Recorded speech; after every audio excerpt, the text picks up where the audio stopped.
Hi, I'm Dr. Vidushi, and in this video we describe the pearls for piggyback IOL implantation. Piggyback IOLs can be implanted either to manage refractive surprises in a secondary manner, or primary piggyback IOL implantation may be done in cases of high hyperopia which need a very high IOL power.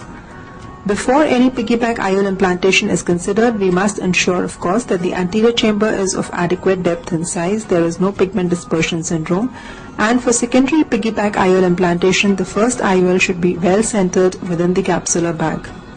The IOL power calculations for piggyback IOLs is slightly different from routine IOLs.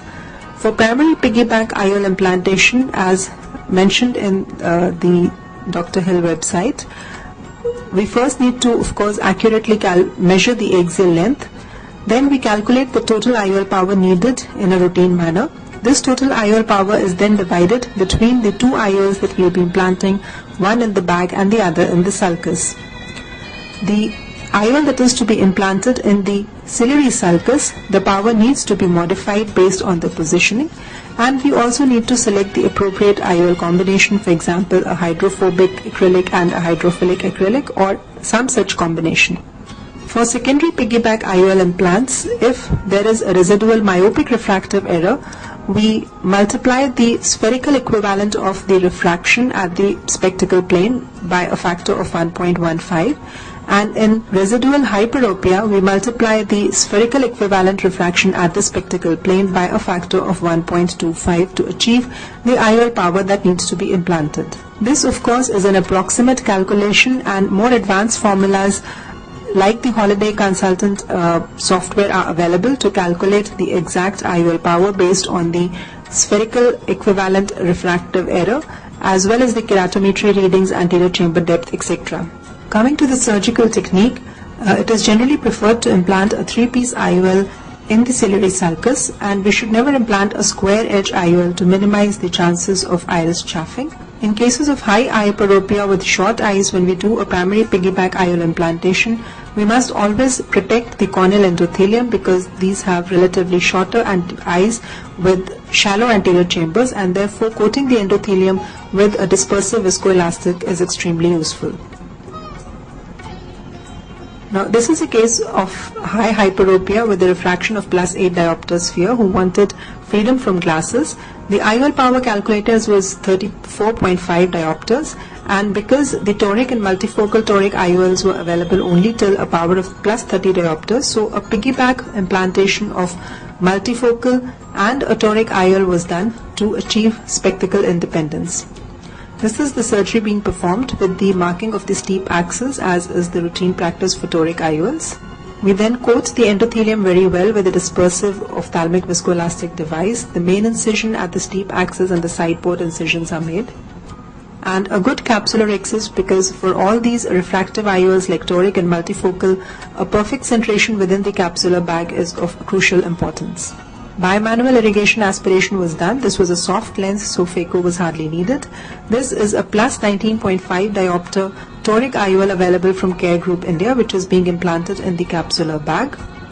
The toric IOL is then dialed into place, achieving a proper positioning along the astigmatic axis.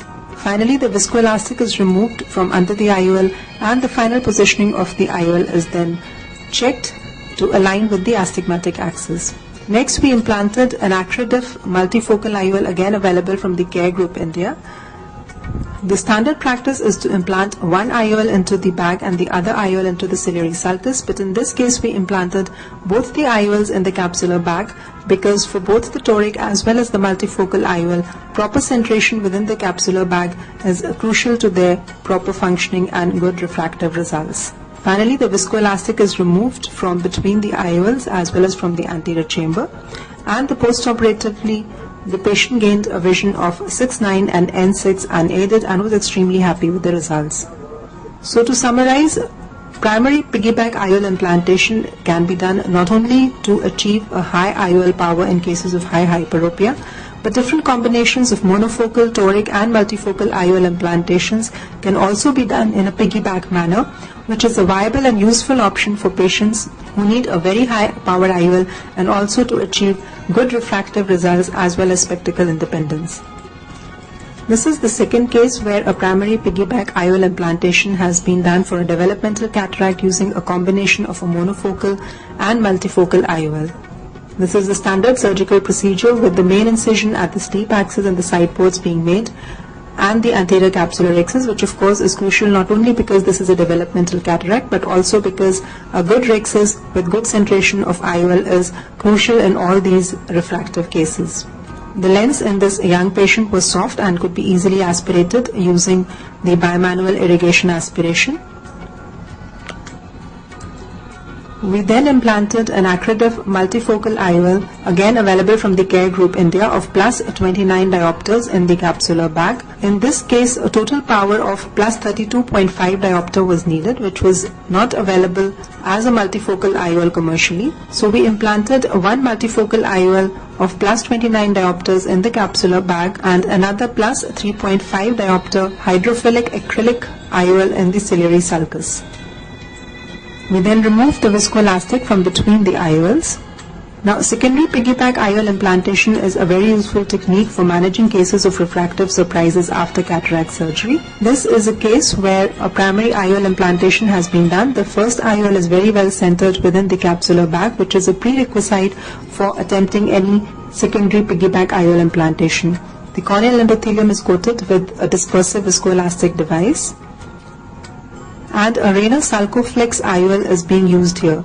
The Sulcoflex Rayner hydrophilic acrylic lens has been devised for implantation into the ciliary sulcus in a piggyback manner for managing refractive surprises, and in this case we are implanting a plus 0 diopter multifocal lens in this young patient with a developmental cataract. Initially a monofocal IOL was implanted because of the possibility of amblyopia, but the patient achieved a very good distance vision, and therefore to achieve spectacle independence in the young patient, a 0 diopter multifocal IOL with a plus 3.5 diopter ad was implanted to provide him spectacle independence for near vision as well. This is the specifically designed Sulcoflex IOL for implantation in the ciliary sulcus. It has a round edge and undulating haptics which minimize the chances of iris chaffing. And this hydrophilic acrylic IOL is now placed in the ciliary sulcus on top of a hydrophobic acrylic IOL which had been previously implanted into the capsular bag. The alignment of the secondary IOL, piggyback IOL haptics can either be along the same direction as the previous IOL, or they can be aligned 90 degrees opposite to the previous IOL. In case of a toric IOL previously in the capsular bag, we must take care during the implantation of the secondary piggyback IOL not to disturb the positioning of the toric IOL within the capsular bag. The viscoelastic is then removed from between the IOLs, and this combination of placing one IOL within the bag and another one in the ciliary sulcus and having one hydrophobic acrylic and another hydrophilic acrylic IOL minimizes the chances of developing interlenticular opacification or the red rock syndrome. The child achieved a very good distance and near vision unaided at the end of this surgery. So to summarize, piggyback IOL implantation, which was first popularized by Dr. Gayton in 1993, has become a very useful technique now for managing both refractive surprises after cataract surgery and also primary piggyback IOL implantation in cases of high hyperopia which need a very high IOL power.